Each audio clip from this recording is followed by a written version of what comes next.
Afternoon diehards, Monday, May 21st. Game 4 Eastern Conference Finals. Celtics Cavaliers in Cleveland. Celtics have a 2-1 series lead, and everybody in the world seems to think that LeBron's about to rip it away from them and take over, which could happen. But just want to talk about a few things on how I think the Celtics will improve tonight and maybe try to steal the road win and come back home with a chance to close out the series later on in the week with Game 5 in Boston. Celtics haven't lost a home game yet in the playoffs. They're currently 9-0, which is a good thing because for Cleveland to win this series, they're going to have to win one game in Boston, whether it's 5 or 7. They'll have to win one of them. The Celtics got mauled the other night. They lost by 30, which is the biggest loss they've had all year in the playoffs.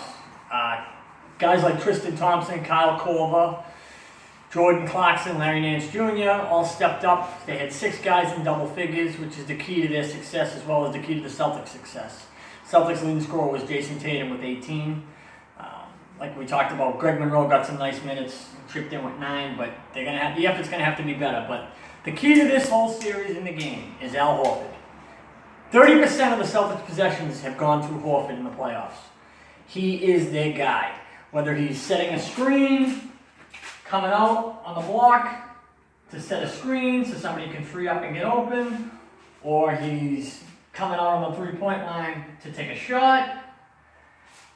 Horford is the key. He sets more screens than anybody in the NBA, and that's something that he didn't do the other night. They got behind, and no team is good when they're behind on the road.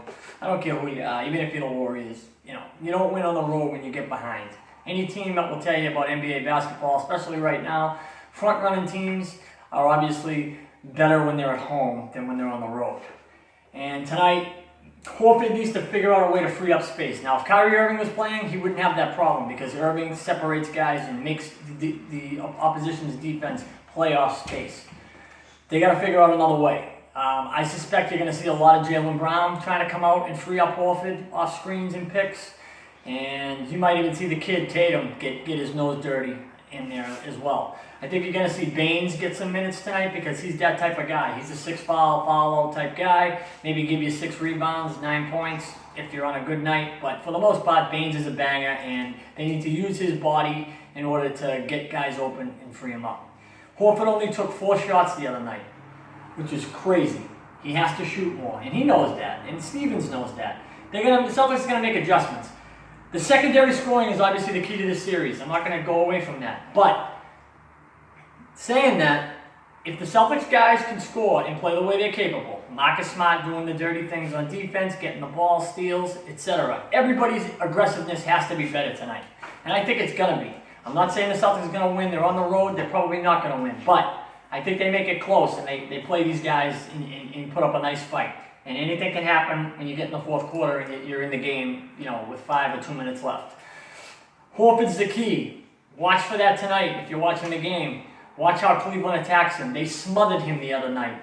And the Celtics need to find ways to free him up, and I suspect they will. I'll check in with you after the game.